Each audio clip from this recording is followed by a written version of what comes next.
Hello, everyone. I'm Tom Dabrowski, a member of the board of ITA and one of the crew leaders. And Alisa Rettschlag is also on the webinar today. Alisa and I Oh, are going to be talking with you about Backpacking 101. First, about ITA, we were founded in 2010. We did one or two projects with about 20 people. And this year we're going to do 85 projects with 800 or some number of volunteers. It's an amazing story of growth, and the number of people that have come out to work on trails on our public lands.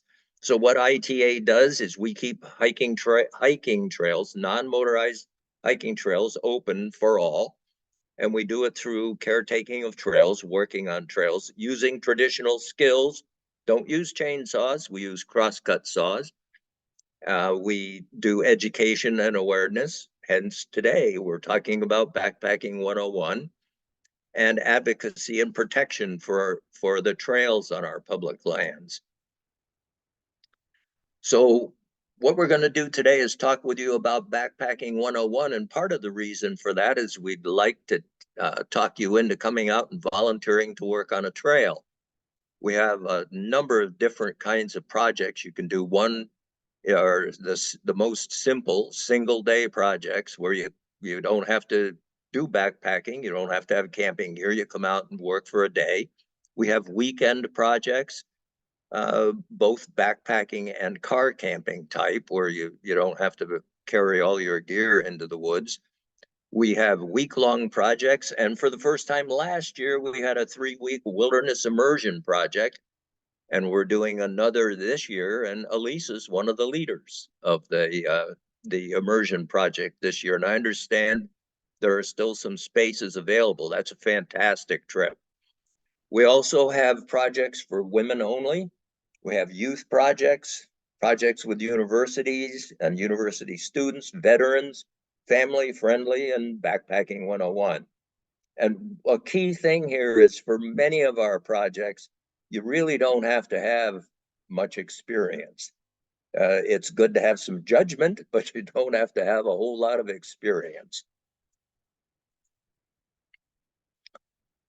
So when we do the Backpacking 101 webinars, we have lots of talk, as we'll do today. Alisa did one last night in Boise, an in-person one. Then we have trail projects where you can come out and practice the skills you just learned. Up in the northern part of the state, we'll do the navigation trail on the weekend of June 8th and 9th. And then later in the summer, in the middle of the state, we'll do a trail called 20 Mile, July 13 and 14, after the snow's melted out. So you have an opportunity to come out and actually do some backpacking and some trail work on the same trip. Upcoming events here in northern Idaho this Saturday from 2 to 5. We'll do a Backpacking 101 in-person thing. We'll have lots of gear, old gear, new gear, some of the latest stuff, have things set up so people can try different tents, that kind of thing. And then next week on April 9th, we'll have the Backpacking 101 webinar. So we're going to do this webinar twice. We'll talk in just a minute about what we're covered today and what we'll do next week. And so that part two, as I said, will be April 9th. Then we're going to have a webinar on how to do trail scouting. Interestingly, there are 10,000 miles of non-motorized hiking trail in Idaho. And there's a whole lot of those miles that nobody knows a whole lot about because the Forest Service doesn't have enough people to go out and walk all those miles every year. So we're encouraging people to do some trail scouting work, and that's what will be covered in that webinar. And then another thing, we're going to have a used gear sale. One thing about getting into backpacking, it isn't cheap, especially if you buy good gear. And we'll be talking with you about what we recommend in the way of gear. But we're going to have a used gear sale on April 27 at Green Acres Food Truck Park. They're in Boise from 11 to 4. And excuse me, if you don't live in the Boise area and you're thinking, I can't get all the way to Boise, what do I do about used gear? We'll talk at the end about some used gear sites you can go to, but also we'll give you an email link for ITA. And if you'd like to see an ITA used gear sale in your area, send us an email and we can start to plan for that for next year. We also have a thing called the Trail Reporter. Again, we have a whole lot of miles, 10,000 miles of hiking trails in Idaho, and some of those trails get very little use, and it's hard to tell which trails need work the most. So we put together years ago, Pam Bond, one of our board members, put together a thing called the Trail Reporter. It's easy to do. You just go online to our website, idahotrailsassociation.org, and then go to Trail Reporter, a simple form to fill out, and that really helps us understand where the most work is needed. So please, if you go out there and you find a trail, whether it's in good shape or bad shape, if you let us know, that's very helpful. Okay. Alisa, is this you? Yeah, I believe it is. So why does ITA teach backpacking? Well, more people, as you know, are using the trails, especially since the pandemic. And the more people that are using the trails, the more damage is being done just because they don't really know how to care for the trails. We believe that if we train people, that they'll take some accountability for maintaining those trails and treating them correctly. And so, another way we can get you into ITA and join us in our volunteer work and in maintaining that trail. So that's why we're teaching Backpacking 101. Let's see if I can,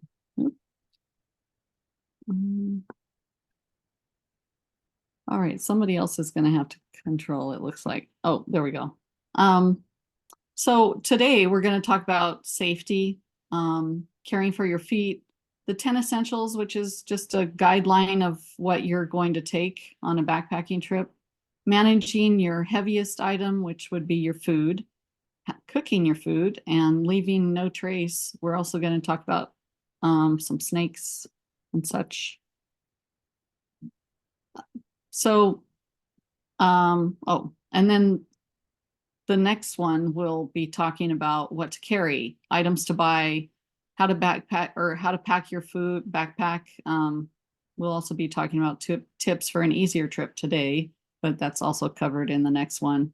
And then just a plan. So safety. I was in search and rescue for 10 years. Safety was a huge thing for us because often we got called out because somebody hadn't planned their trip into the outdoors. So the big thing is plan before your backpacking trip. If you're going alone, tell somebody where you're going. Make sure they know when you're supposed to be back.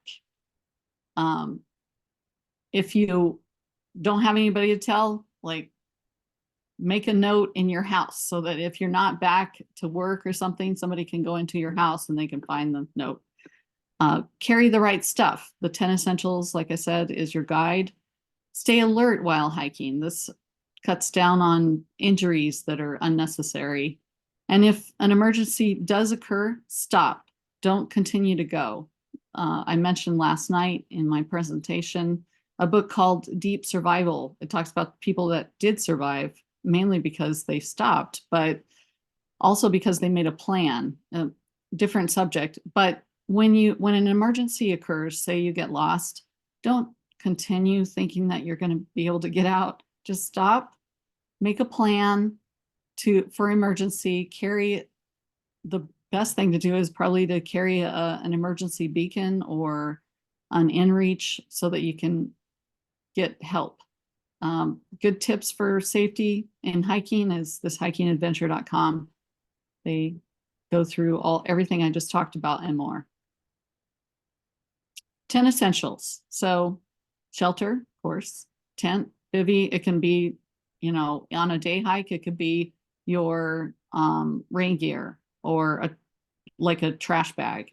Navigation, map, compass. Make sure you know how to use those two together. A GPS, satellite communicator that I just mentioned, the inReach, is so, so, so useful and so important.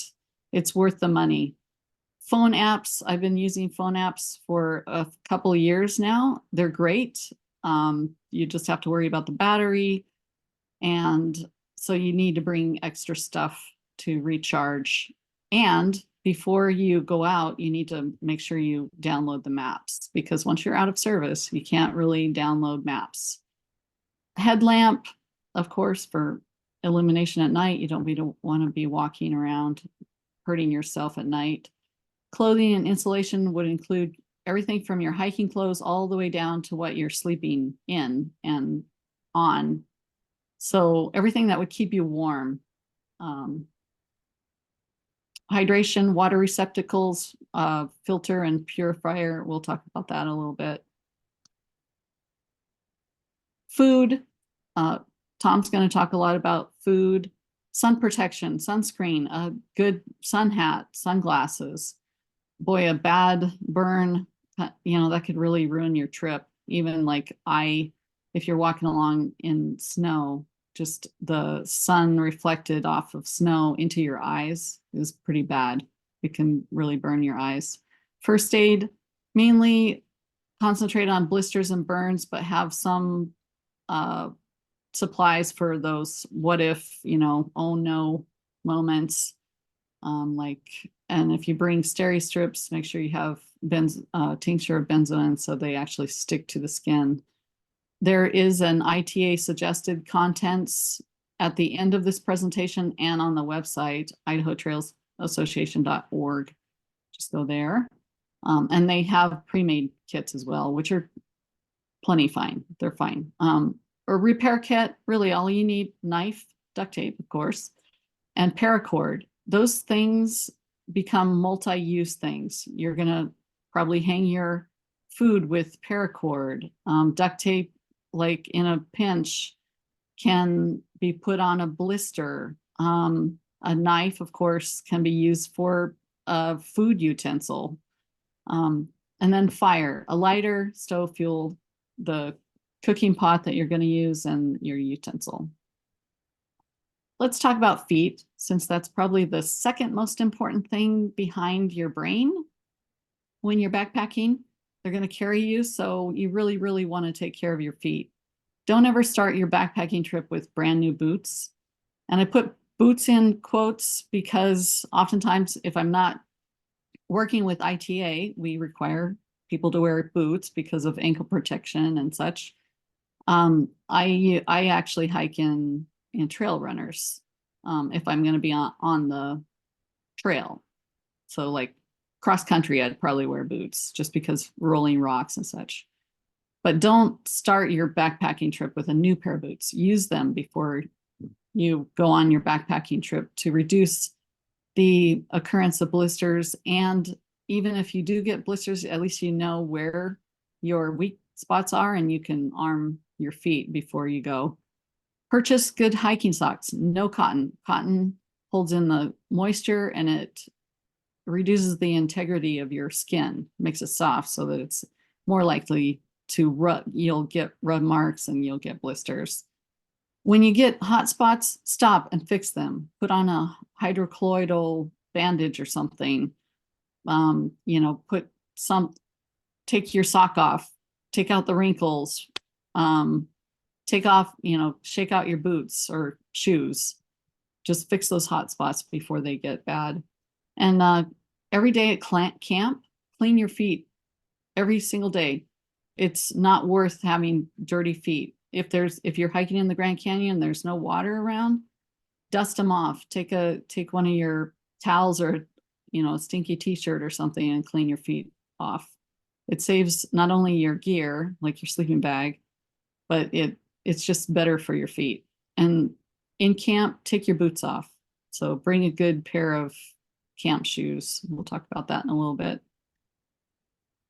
Blister care. So it really depends on the size and the location.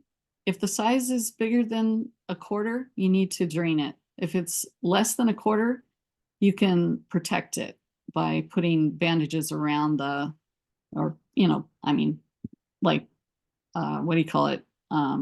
Moleskin around the smaller blister. And the location. I always get a blister on my little toe. It's impossible to protect. So every time I do it, I just drain it. It becomes like an open wound, but at least it's not um, like hurting from filling up with liquid all the time. How to drain a blister? Wash your hands first thing with everything that you're going to touch on your blister care. Clean the area around your blister so that it doesn't have like dirt or fuzz or whatever. Heat a point of a knife or a pin or a needle. And not that you're going to carry pins and needles out, but who knows? Maybe you do have, I always carry a safety pin. So that's what I usually drain my blisters with. Heat the tip and then poke your blister on the edge 3 or 4 times and then push it down so all the water's, all the liquid's out. You can apply petroleum jelly. A lot of people don't really like to do that, but it does keep the area moist because when you do have an open wound, moisture is key for that to heal. And then cover your blister as if it is an open wound. So as if you do have a cut, for example, or a laceration on your foot, and then protect the area from further friction. Make sure your socks aren't bunching up, or one time I had a pair of boots where the footbed was not quite big enough and it would give me blisters on the side of my feet. It was really painful. And so I actually took duct tape and taped the edge for the remainder of the trip. And of course I ditched those boots, but it fixed the problem so that you could have something that's so complex that you have to do something like that. But usually it's just like a stone or a piece of bark or a piece of sand that's caused the blister, or a bunch in your sock. Sometimes I take my socks off instead of just changing them. I wear them inside out, and that actually fixes the problem. Apply a blister bandage. I'll show you a few blister bandages that you can use to protect that area. And for protecting a blister that's less than a quarter, clean your hands, clean the blister area, cut a piece of moleskin. You can do it this way.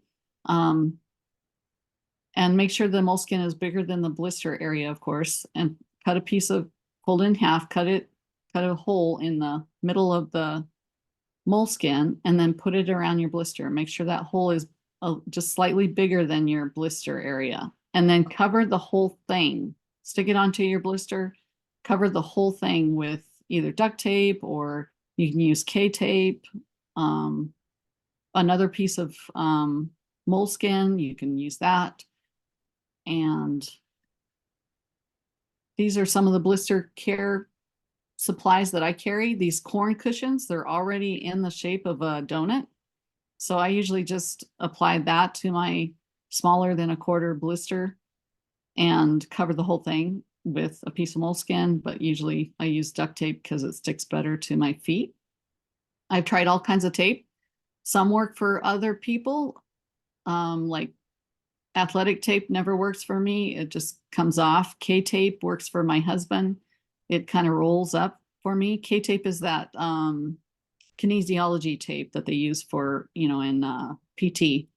And then these Zen toes, I use those a lot just because sometimes your toes actually rub against each other and cause blisters between them.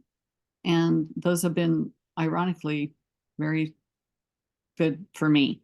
Well, this Better Blister bandages, those are the hydrocolloidal bandages that I was talking about that are specifically made for blisters. Okay, and now Tom is going to talk about food. Thanks, Alisa. I think one of the key things that Alisa said is that when you start your hike, and remember when you're carrying a backpack, you're carrying additional weight and your feet may not be used to that. And if you start to feel a hot spot, stop, fix it right away, uh, fix the problem, the friction that's being caused, and then life is a whole lot better. Treating a blister is much worse than preventing the blister. So anyway, the reason we start with feet is we all have them and we need them to go backpacking. So first thing you do is take care of your feet. The next thing you do is you fuel your body. And we lots of time when we talk about backpacking, we talk about tents and sleeping bags and pads and all kinds of gear. And we don't necessarily say a whole lot about food, but it's pretty darn important. Number one, it's the heaviest thing in your pack. If you're on a week-long trip, food will be the heaviest thing you carry. And the old adage is assume 2 pounds of food per day. That's sort of a rough guideline. So if you're going to be out for a 7-day trip, you're thinking 14 pounds of food. But the key thing about the food isn't the weight. The key thing is how much energy does it have in it? And so we say bring energy dense food. For example, a really tasty food are some of those tuna fish mixes that come in the little foil packets. Boy, those things are tasty. They're very low energy density, less than 2 calories per gram. You want to bring stuff that has a much higher energy density. The other thing is bring food that you will eat.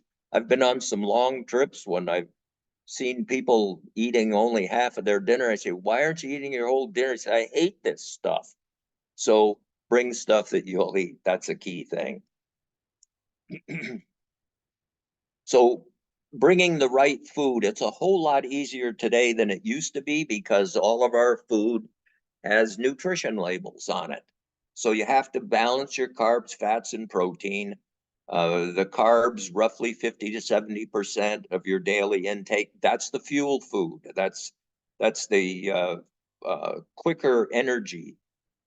Fats, they're the highest calories per gram. Carbs and protein are about 5 calories per gram. Fats are about 9 calories per gram of food you carry.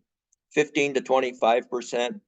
There are some healthy fats. There are unhealthy fats. If you ate only bacon, maybe not such a good thing. But fats are very important and they're also longer lasting. So fats will provide you energy longer during the day than carbs. Protein, protein rebuilds muscle. And so you really need the protein during the day, but also heavy emphasis on protein in the evenings so that you can rebuild those muscles. There's another interesting thing I don't think we have on one of these charts, but Pam Bond and I did a webinar last year about backpacking food on longer trips because we were leading the 3-week immersion trip. And we wanted to talk about how do you get the biggest bang for your buck? How will you get the most calories per gram of food you have to carry? And a very important thing is you want to balance the carb to protein ratio. So you want about 3 to 4 calories per gram of carbs. You want another gram of protein. So a 3-to-1 or 4-to-1 ratio, carbs to protein. That way you get more benefit from the carbs. You get about a 40% better carb assimilation if you have that 3-to-1 carb to protein ratio. Couple of important tips. There is a site called Gear Skeptic on YouTube, and one of the folks that went on the immersion trip told me about that site, and I've spent hours watching that. All you ever see is the fellow's hands and a whole lot of data, charts, graphs, and it's fantastic information. I highly recommend Gear Skeptic on YouTube. And then if you like to do your own meal prep where you put your meals together at home, sign up for Backcountry Foodie. It's a for pay service, but they have great recipes and they have a really good meal planner. So between Gear Skeptic and Backcountry Foodie, you will have just fantastic information about backcountry food. How much do you need? You know, again, all kinds of estimates all over the place, but roughly 4,000 calories per day for men, 3,500 calories per day for women. Doing a moderate backpack or a backpack and trail work, you can do a really good estimate by going to Backcountry Foodie, again, that for pay service. They have an estimator. You put in your weight, you put in the altitude you'll be working or hiking, you put in the length of the trip, et cetera, and it'll give you a number. So anyway, you set a calorie goal for each day. And then one of the things that is important is when you set that calorie goal, eat the food that you plan for each day. You shouldn't be coming back from going on a backpacking trip is not a diet plan. You don't want to start out thinking, boy, I'm going to lose a lot of weight here because I'm not going to eat all my food. You need that food each day to keep fueling the engine. Another tip, bring food that's easy to prepare. You don't want to. I was on a trip not too long ago with a fellow that brought some beans that had to be cooked. And he cooked beans for 30 minutes, used a whole lot of fuel. So bring stuff that's easy to prepare. Generally today, we're using stuff that just needs boiling water. Bring food that's compact and stable. I know that I know Dave Beck on the immersion trip last year loves Fritos. Fritos are energy dense. The problem is they're not particularly stable. If you put them in a pack, they wind up being Frito powder. So you need food that's compact because volume's a problem, and you need stuff that will be stable over the length of your trip. So all of this together, you use the nutrition data on the package. Here's the package on that bumblebee tuna that I talked about. And do the math. You'll see the calories. You can see what a gram of serving is. In this case, it's 71 grams. So you're getting 100 calories in 71 grams. That's not very good. That's substantially less than 2 calories per gram. My minimum is about 4 calories per gram. If it doesn't have at least 4 calories per gram, I don't bring it. And then in your food plan, again, you balance the carbs, the fats, and the proteins. Again, bring food you will eat. Another tip, we say this all through this backpacking webinar series, try stuff before the big trip. And that is some food you may not like. Some food may not agree with your GI system. So try it before the big trip, and then eat your share, the share of food you planned on. Eat it each day, and you eat all day long. We say that after breakfast, you start lunch, and lunch lasts from breakfast till dinner. And a lot of long distance hikers don't really stop for a formal lunch. They're just snacking all day long as they hike. Again, a tip, Gear Skeptic, excellent information and data rich. So food, the way I do food is I have a hot dinner, and so I need to cook. I don't drink coffee, so I don't heat water in the morning, but my wife does, and so I have to heat water in the morning or she won't go. So there's different types of backpacking cooking implements. Some use gasoline, like the MSR Whisper Light stoves. Most common today are canister stoves. Alcohol stoves are used by thru hikers. Alcohol stoves have a relatively low energy density. The BTUs per gram of fuel is much lower than the propane mixture, and they're they're sort of a cult stove. Most backpackers don't use them, and I'm sure I'm going to get some feedback on that one. But I don't like alcohol stoves. I like a solid stove. Esbit makes a little stove that weighs a half an ounce. It's made of titanium. It's cheap. It's about $20, and you use a solid fuel pellet, and that solid fuel pellet will boil 3 cups of water in about 8 minutes. So while you're setting up your tent, you can be making dinner. So anyway, the most common thing today is a canister stove, and then we have nested systems where you have the reactor type stoves. They're nice in that they are quick, and the pots have generally some kind of a silicone wrap around them so you can just pick up the pot.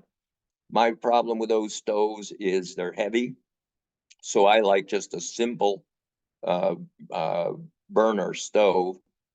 You want a built-in piezoelectric igniter so you don't have to carry matches. Pots, lightweight titanium or aluminum. The titanium's more expensive, but I've now been using an ever new titanium pot for 40 years, and I have abused that poor thing. And it still holds water, so the investment's worth it. Plates, bowls, and cup. I don't carry plates. I don't carry bowls. I do carry a cup. Utensils. The reason I don't carry a plate or a bowl is I use freeze-dried dinners. And I counted not too long ago almost 60 different entrees from various vendors of freeze-dried dinners today. It's absolutely amazing. One of my favorites right now is Peak Refuel. They make some really good dinners. Anyhow, the reason I don't carry a plate or a bowl is I don't need them. The freeze-dried dinners come in a foil packet. You pour the boiling water in, stir it up, wait for however long, 20 minutes or whatever, while you're telling stories about what you've done that day with your friends. And then you eat dinner. You need a long-handled spoon generally for those foil packets. And so it's handy to have that long-handled spoon. And again, here's the types of stove. There's a stove here called the pocket stove. MSR makes a stove called the pocket rocket. And then this is the jet boil. You can see the nesting type stove. That liquid fuel stove on the bottom, they're called a whisper light nowadays. That thing was invented by a guy by the name of Larry Penberthy that started Mountain Safety Research, MSR, in Seattle, with the single purpose of melting snow on glacier climbs when he was leading climbs on things like Mount Rainier. It's like a blowtorch. It can simmer. It's very heavy. And so unless you're doing a lot of winter mountaineering, I wouldn't recommend those. Again, my choice is the one on the left, the simple pocket stove. And the pocket stove I like the best is the Soto Windmaster. It's a little bit more expensive than MSR makes a similar stove. The problem I have with the MSR stove is their igniter doesn't work every time. The one on the Soto works every time without fail. When you're using a canister, they come in 3 sizes, small, medium, and large. If I'm by myself and I'm using the canister stove as opposed to the solid fuel stove, on a small canister, I can cook for a week. I can boil water for a week. If you're with 2 people, generally my wife and I can get 7 days out of a medium canister, doing some coffee for her in the morning and then hot water for dinner in the evenings. There's my 40-year-old 1.5-liter titanium pot from Evernew. I've had to replace the insulation on the handles a number of times, but they cost about $54 now. Toaks, a Chinese brand, makes slightly cheaper titanium pots, which are also very good. A cup, small cup, a 12-ounce cup from GSI, costs $5 and it weighs 1.8 ounces. And then the utensils, the long-handled titanium spoon, and a pocket knife. Remember, Alisa talked about the 10 essentials. One of them was a knife. Many, many uses for that knife. But I carry a Swiss Army knife. So, tips on the stoves: keep them out of the dirt. I did have a person on a trip who dropped their stove repeatedly in the dirt, and it plugged up the little orifice in the stove, and they're impossible to clean out in the field. So what I do with my stove, when I take it off the canister carefully, I put it in a little plastic baggie so that and then I store it in the pot. Now, as far as the gear, the stove and the pots and a cup and the utensils, there's a site called Outdoor Gear Lab. If you're not familiar with that, it's a fantastic site. It's like Consumer Reports, and it talks all about outdoor gear, all kinds of outdoor gear, bikes and skis and backpacks. And it has an ultralight category because I'm an ultralight backpacker, and a very, very helpful information. So if you go to them, they can give you advice on many things, and they like the Soto Windmaster, as I mentioned. Okay. The other thing about food, and just in a moment, Alisa's going to talk about hanging your food. This is something we learned last year on the 3-week immersion project. Don't leave your food in a tent because the critters will chew through the tent. Or don't leave your trash that has a food smell in it in your tent. Generally, what we do on ITA projects, because most of our projects are in areas that are not hugely popular, although we do some projects in the Sawtooth, which are hugely popular, we hang the food. Elisa's going to talk about that in a minute. Many places that you go nowadays, especially in California, you have to have a bear canister. And a bear canister is heavy. It's just a little plastic barrel type thing that some bears haven't figured out how to open. I've heard reports that some bears have opened them, but in any case, you can use them as a stool to sit on, but they are heavy, and they also don't hold a whole lot of food. So what we're encouraging people to do is hang your food, keep it away from your tent so the critters don't get habituated to human food. That way we won't have to start using canisters like you have to do in California. So Lisa, I'm going to let you talk about the PCT method for hanging food. All right, the PCT method. Let me see if I can get this to go. Oh, okay. Here's a kind of a good diagram. So if you've never hung food before, it's good to practice probably at home on a tree if you have a big enough tree or your neighbor's tree or something. Generally, the idea is to have a small bag that you can put rocks in, a carabiner, and that cord that I talked about, that paracord. Have at least 12 meters of it, quite a bit. I mean, you need quite a bit to throw over the tree and hang it correctly. So you get this little bag, you put the carabiner on the end of the rope with a knot, tie or clip the little bag onto the rope, and then find a tree that's 15 to 20 meters high or feet high, and then throw it over the branch about 6 feet away from the tree. Now, I realize you're thinking, how am I going to find a tree like that every time? Well, this is just a guide. I mean, think about a bear standing on its haunches and reaching up with its hand. It's going to be about 9 to 12 feet high trying to get your food. And so you do want it, your food hanging high.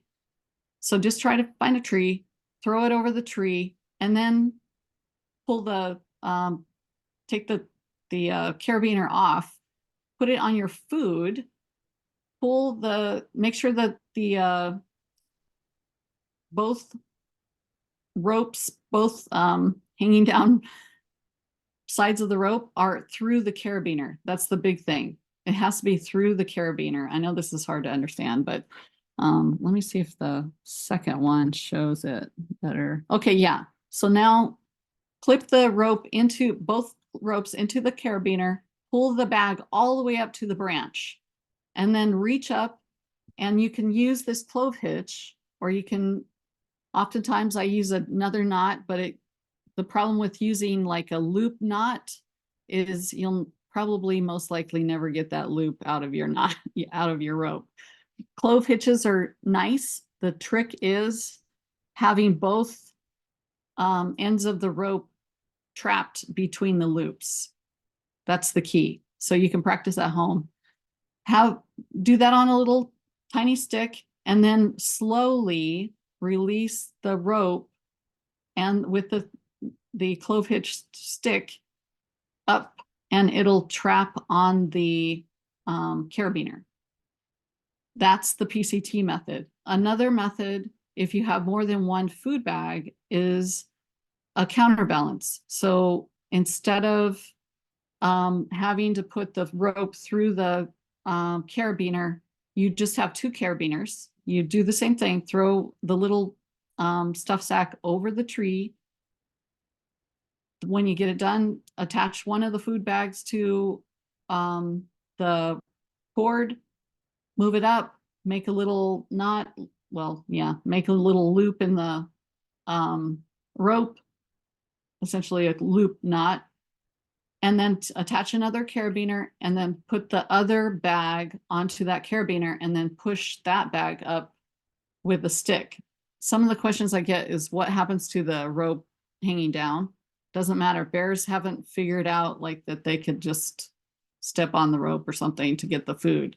They haven't quite figured out that, and they don't seem to know. But an old way of hanging your food used to be that you use you pull the bag up to the top of the tree, and then you tie the end to another tree. Bears have learned that they could just push on the rope, and the bag will just go over the tree, and they get the prize. So don't do that. This is actually a better way, the PCT method or the counterbalance. Anything to add, Tom? Nope, I think you've got it covered.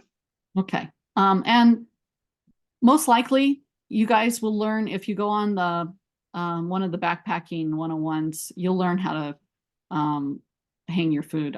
When I do the field session, I always make a point of showing people how to hang their food, and then we practice. So, but it's good to practice at home.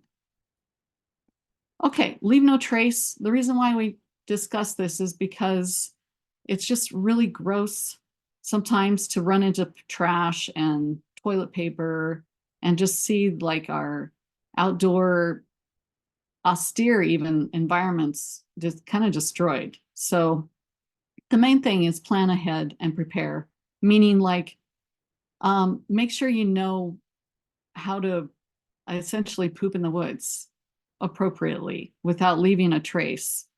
How to not make a fire, or if you're going to make a fire, make sure it's not going to be left behind for other people to find. The other thing is like how to camp, or sometimes people make trenches. If you're going bike packing, they make trenches in muddy trails and such. So just plan ahead and prepare. Travel and camp on durable surfaces, meaning use the trails and use the campsites that are already there. You can, when you come to the edge of a lake, you can usually tell where people have camped. Camp on those things. Don't go over to the nice grass or whatever, because you're leaving a trace essentially. Dispose of waste properly. We're going to talk about this more in depth. There's ways to do it, and then there's not ways to do it. There's opportunities. I think we partner with ICL or one of those groups in the fall where we can go out and take down old fire rings, pick up trash, pick up toilet paper. I mean, it's kind of gross, but at least somebody is cleaning it up. I mean, it is amazing. At Hell Roaring Lake 2 years ago, it was disgusting. There was like black soot on beautiful sides of rocks where people had like a big bonfire. I mean, you're leaving, you're not being considerate of other visitors, which is the last point here. You're not really being considerate of wildlife, and you're definitely not minimizing campfire impacts. So just, don't do that. In fact, maybe not even have a campfire. That would be mine. I don't ever have campfires anymore.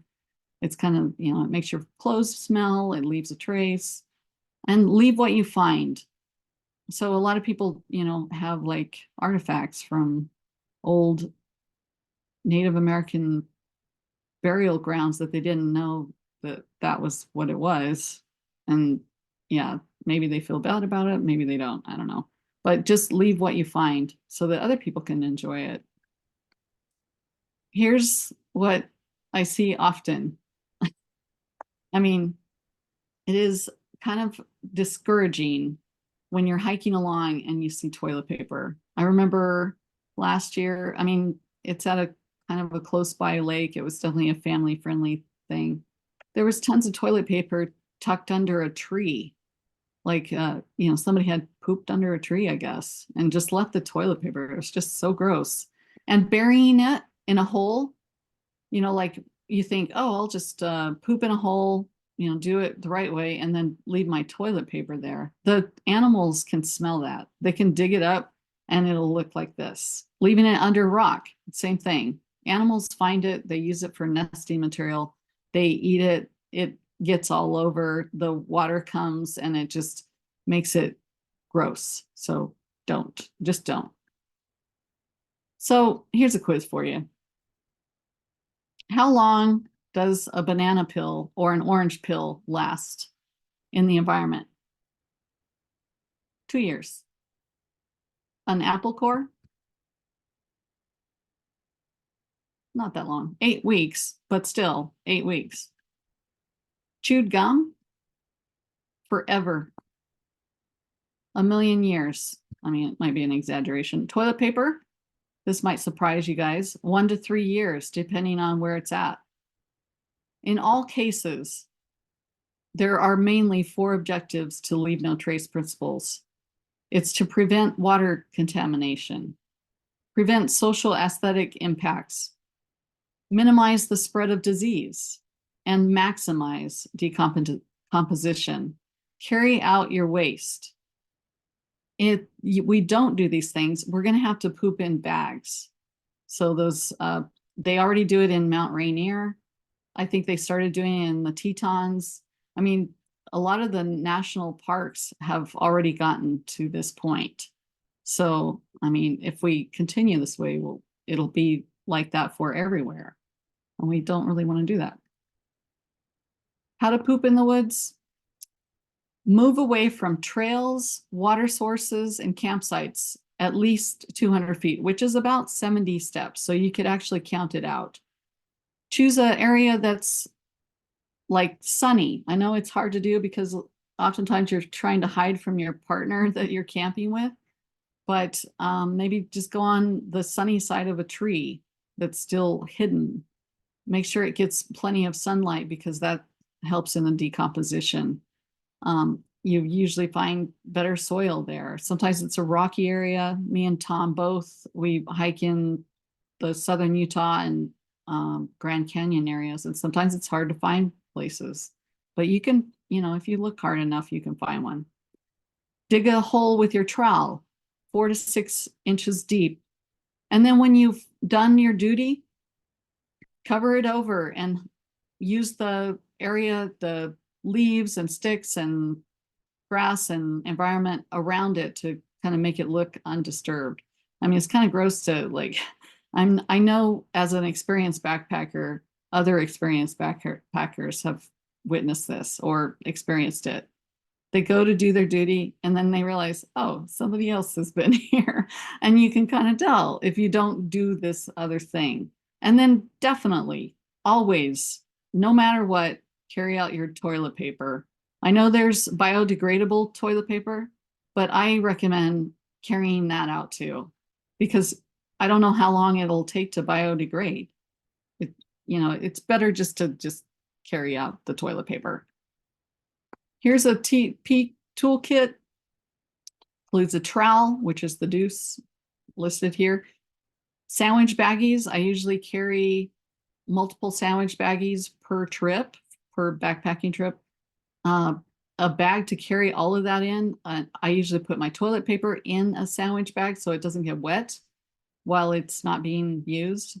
And then, of course, hand sanitizer to help cut down on disease. Peeing, no need for a cat hole, but still go 70 steps, 200 feet away from campsites, trails, water sources. In the river, on river trips, they actually recommend to pee directly into the river. It's probably a dilution is the solution sort of thing. And then if you do use toilet paper, ladies, pack it out. There are great options besides toilet paper that you could use for peeing. There's the Kula cloth. You could use a quick drying toilet, pee cloth. That's what I do. I'm not a huge fan of the Kula cloth, but it works for other people. Yeah, one time I was telling them last night, a guy comes up and he was like touching my cloth that I had hanging off my backpack to dry. And I was like, oh no, do I tell him that that's my pee cloth? So finally I said, hey, by the way, that's my pee cloth. He was very embarrassed. Anyway, in all cases, don't forget to wash your hands. It cuts down on the spread of just bad things that you don't want while you're backpacking, especially. And so use hand sanitizer before and after, and definitely use it. I mean, keep one in your kit. I have a hand sanitizer hanging off my backpack. I have a hand sanitizer in the cook set that I have. I have a hand sanitizer in my toilet kit. I mean, I feel like I'm always using hand sanitizer just so that I don't get sick while I'm out there. Okay, so avoiding snakes. Snakes have, we're talking about this because this is always a question that comes up. How do you avoid snakes? What happens if, I get bit or whatever? The main thing is snakes are just like any other wild animal. If you see a moose on the trail, you're not going to walk right up to it. Most of us wouldn't. We'd give it a wide berth, or we'd just wait until it moves off. And sometimes that can be a long time. So, but mainly you just want to know, first of all, are you hiking in a snake-rich environment? Rapid River is one of them that I can think of. There's high grassy areas. Those often have snakes. In the desert, of course, like under rocks, you don't want to just be willy-nilly reaching under rocks or something. Those have snake area, snakes. Stay on the beaten path mainly. That would help. Hike with others. When you hike with others, you see less wildlife. I know that could be a downside, but it's encouraging because you don't see snakes. And snakes are as afraid of you as we are of them. So give them wide berths. A rattlesnake can, jump, I guess, or strike 1 to 2/3 of their total body length. So just keep that in mind. And it's hard to tell how big they are when they're all coiled up, but just know that that's pretty far, 2 to 4 feet away. Don't reach into areas that you can't see. A lot of people get bit on hands and then on like ankles, the bottom part of their leg, but the upper part of their leg as they're stepping off of rocks, for example. But hands would be like you're scrambling up and you reach up and the snake is on that rock, Use trekking poles. That's a great thing. It's kind of like guiding to see if the snake is there. Sometimes you hear it before you even see it. So it's good to use trekking poles. Wear boots and long pants to help protect your legs. If you see a snake, back away slowly and give it plenty of space. If you do get bit by a rattlesnake, this is no joke. That's an emergency. So if you have an emergency beacon, it would be good to hit the SOS at that time. You want to not hike out. You don't, I mean, I could go into a whole thing about what you do if you get bit. So this is not that part. You could probably Google it, but yeah, rattlesnake bites are no joke. They, that can kill you. Bull snake, rattlesnake, you know what? It doesn't matter, really. They're both snakes. Rattlesnakes will kill you, bull snakes don't, but they look a lot alike. The main thing is, if you hear a rattle, you know that's the rattlesnake. The bull snakes are great mouse catchers. They're great to have around your house, believe it or not. I mean, not in your house, of course, but they're just really good snakes. They get rodents and they eat things that you don't really want around your house. So do rattlesnakes as well, but rattlesnakes, of course, they're poisonous. And luckily, rattlesnakes warn you before they strike. At least you got that going for you. Okay, I'm going to let Tom take us through the end here. Okay, thanks, Alisa. And thanks for the talk about pooping in the woods. It is unbelievable how many places now we're going in the backcountry in Idaho and finding human poop and toilet paper all over the place. We've got to fix this problem. So tips for an easier trip: don't be like this fellow and hang all kinds of stuff off your pack.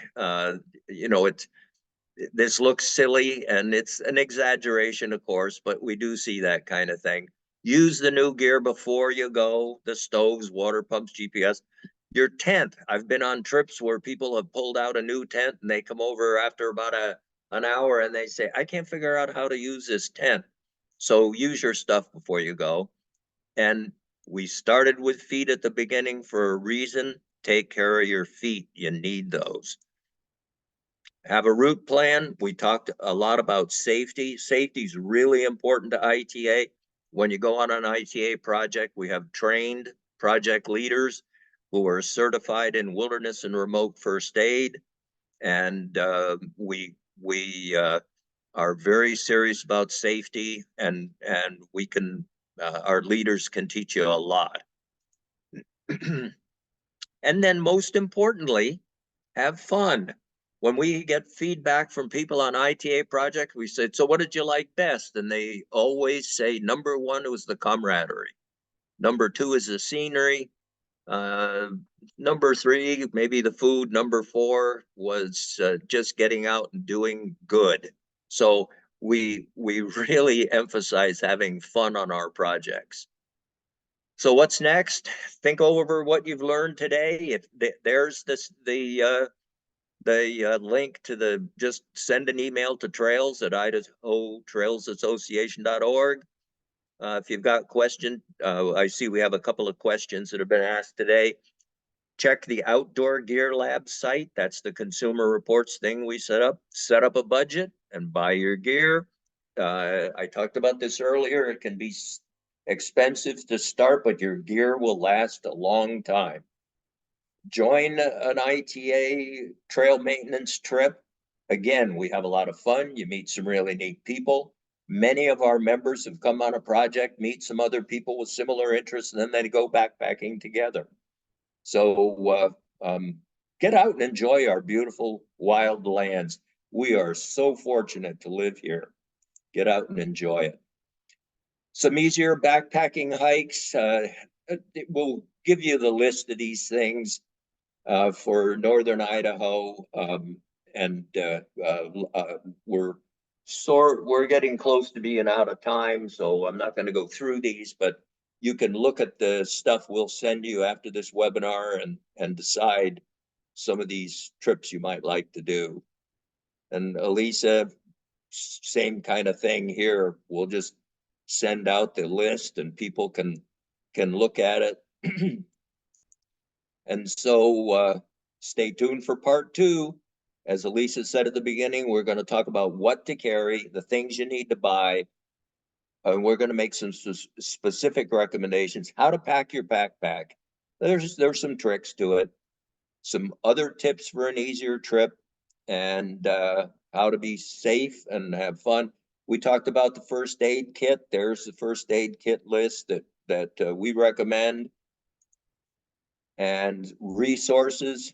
Well, we talked about some of the, there's Outdoor Gear Lab. Down towards the bottom is Gear Skeptic. Again, we'll send you this list. Some discount websites and some used gear websites. We have a fund called the Splatsky Fund that was set up after a dear friend, longtime member, and one of our board members, John Platt, passed away. And if you need help financially buying gear, you can apply to the Splatsky Fund, and we may be able to help you with buying some of that gear. So we've now come to the end of this scintillating webinar. So if you have any further questions, go ahead and put them in the question box. It looks like we have a few. One, Whitney, that's a great tip. Found that Leukotape P is a great tape for blisters. Also was wondering what your thoughts threading. Oh, actually not a bad idea. Yeah, definitely threading blisters on long hikes. Yeah. Good tip. And I've I'll look found into too that those special blister dressings, the hydrocolloidal dressings, those things, they'll stay on for a week and let the blister heal Yeah. very well. They act as a wonderful barrier. I really like those. I do too. I want to find some bigger ones. I have the little ones, but yeah. Yeah. So the You and I materials. can talk about that and I'll tell you how to get those. Oh, okay. Oh, cool. Well, go ahead, Tom. How do you get those? Go to Amazon Oh, and ask for the Band-Aid large size, and you can get them in boxes. oh, cool. Oh, I good. found those to be really handy. So will materials be available? Yes. What's your favorite high density, low weight foods that are inexpensive? Chocolate Yeah. is one. Walnuts. Walnut nuts. Yeah. Walnuts are some of the highest energy density and they're good for you. Other things, and if you go to Gear Skeptic on YouTube, he has a list of hundreds of food items that are listed by calories per gram, and it's just it's a great resource. But if you also, Kelly will send out the link to the food webinar we did last year, Pam Bond and I, and there are some other suggestions in there. But you're absolutely right. You can buy stuff that's cost effective, energy dense, and tasty, and remarkably good for you. So Cool. Yeah, Alice Lake. Maybe we should put that on our project list. It sounds like it needs work. yeah. And yes, the material this whole recording can be sent out to you guys. So. Yep. Sorry, Teresa, we have a lot of people that don't recognize the time difference. And yep. So in fact, Kelly always has to remind me because I'm ready to go at noon and we do it in the Pacific time at 11. So, well, I guess that's it. Alisa, thank you. Yeah, thank you. I really hope that if you've been on the webinar, that you get to go on the Backpacking 101 field trips. And I hope you come out and volunteer for an ITA project, because what you're doing is you're helping your public lands and your public trails. Thank you for coming, everyone. Okay.